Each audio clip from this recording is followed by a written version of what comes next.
Welcome to The Explainer. Today, we're taking a look at a biographical timeline that is, well, arguably one of the most scrutinized and heavily debated in modern history.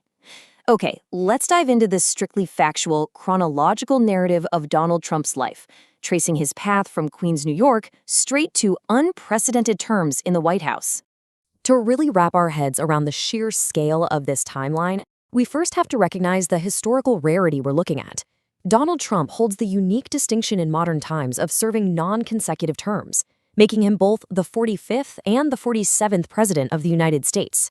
It's a political trajectory that completely defied convention, but to really understand how he reached this point, we need to step back and look at exactly where it all began. So here is our roadmap for today. We're going to navigate this dense biography in 6 phases. 1. Early life and education. 2. Building the Trump Organization. 3. Mentorship and business tactics. 4. The first presidency. 5. Legal battles and investigations. And finally, 6. The second presidency. This structure is going to help us neutrally unpack the sheer volume of history we've got ahead of us. Starting with Section 1, Early Life and Education. Growing up in Queens, Donald Trump was born into a wealthy real estate family, which effectively made him a millionaire by the time he was just 8 years old. Now, what's really interesting about this slide is how this educational path laid a very specific psychological foundation. You see, the New York Military Academy didn't just push him into sports. It instilled an absolute, undeniable imperative for winning, and he carried that exact mindset right into his 1968 graduation from the Wharton School, which, happened right around the time he received a draft exemption during the Vietnam War. Moving right along to Section 2, Building the Trump Organization.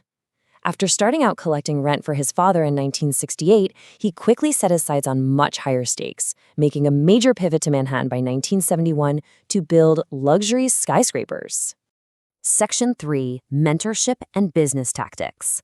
Entering the absolutely cutthroat world of 1970s Manhattan required a highly aggressive strategy, and that leads us to the man who heavily influenced his entire view of the world.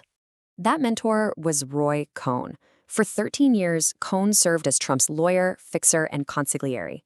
Cohn had extensive political and even mafia connections that helped control construction unions, which was absolutely vital for Trump's massive building projects. But perhaps most importantly, Cohn taught Trump a defining philosophy, that life is purely inherently transactional. In 1973, we actually see this aggressive strategy play out in real time. When the government charged his properties with racial discrimination, Trump and Cohn didn't just play defense. No, they countersued the federal government for a staggering $100 million. Now, while it ended in a consent decree to desegregate, this moment is absolutely crucial for you to understand because it established his lifelong pattern of using massive litigation to fight back and control the narrative. Take a look at that massive number 6. That is the exact number of times Trump filed for Chapter 11 bankruptcy protection between 1991 and 2009. He utilized these filings to maneuver through massive debts on iconic properties like the Plaza Hotel in Manhattan and his casinos over in Atlantic City. So the crucial point is that his business career was defined by highly complex and often quite controversial financial maneuvering. The source highlights a real propensity for litigation, where he'd consistently claim wins even in his losses. To put this into perspective, in 1995 alone, he defaulted on over $3 billion in bank loans. Plus, in the early 90s, he and his relatives created shell companies to mark up vendor services, artificially inflating rents and lowering their tax burdens.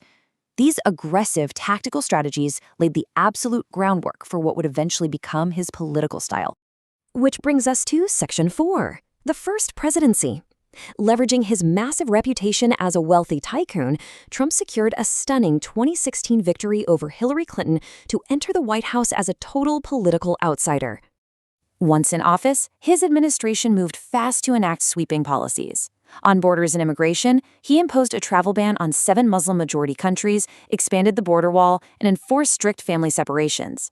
Economically speaking, he initiated a huge trade war with China and signed massive tax cuts into law. He also fundamentally reshaped the judiciary with 3 Supreme Court appointments before ending his term navigating the COVID-19 pandemic and signing the landmark CARES Act. Now, the end of his first term was marked by profound constitutional crises. After losing the 2020 election to Joe Biden, Trump refused to concede defeat. His persistent attempts to overturn the election results culminated in the January 6th Capitol attack in 2021. And throughout this incredibly intense period, he became the first president to ever be impeached twice by the House of Representatives. First, for abuse of power regarding Ukraine, and second, for incitement of insurrection. It is worth noting he was acquitted by the Senate both times. This takes us right into Section 5, legal battles and investigations. The period between his two presidencies was characterized by just a massive volume of legal controversies across both state and federal courts.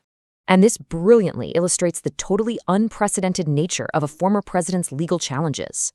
In civil court, he was found liable for sexual abuse, defamation, and business fraud. In state criminal court, he was actually found guilty on 34 counts of falsifying business records, making him the first U.S. president in history to be convicted of a felony, though he later received a no-penalty sentence. Meanwhile, two major federal indictments concerning classified documents and election obstruction were ultimately dismissed following his 2024 election victory. Which leads us to our final phase, Section 6, the second presidency. Defeating Kamala Harris in 2024, Trump marked an unprecedented return to power as the 47th president. When we compared his two terms side by side, the second era represents a rapid, incredible escalation in executive action. While his first term saw a trade war and standard executive turnover, his second term began aggressively. He instituted mass terminations of federal employees to radically restructure the workforce, and he implemented sweeping tariffs at the absolute highest levels we've seen since the Great Depression. The policy shifts of his ongoing second administration are immense. Domestically, he enacted the One Big Beautiful Bill Act, initiated mass deportations, and restricted transgender rights. But his foreign policy escalated even further.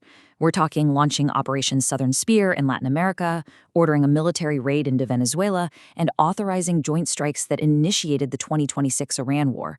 To put the sheer volume of this executive action into perspective, it has drawn over 550 legal challenges. Let's move to and see how this builds into his broader legacy, a phenomenon widely defined by researchers as Trumpism. Since 2015, this transactional, aggressive style has fundamentally reshaped the Republican Party. It's characterized by unprecedented political rhetoric, the promotion of conspiracy theories, and actions frequently described by historians and researchers as contributing directly to Democratic backsliding. Which leaves us with one final massive question. Looking at this strictly factual timeline, from the military academy to Manhattan real estate to non-consecutive terms in the White House, how will future historians ultimately define the era of Trumpism? How will this unique, highly transactional blend of media, business, and politics be judged by history? It's a question we'll all just have to watch unfold together. Thank you for joining me on this explainer, and remember to always keep questioning what you learn.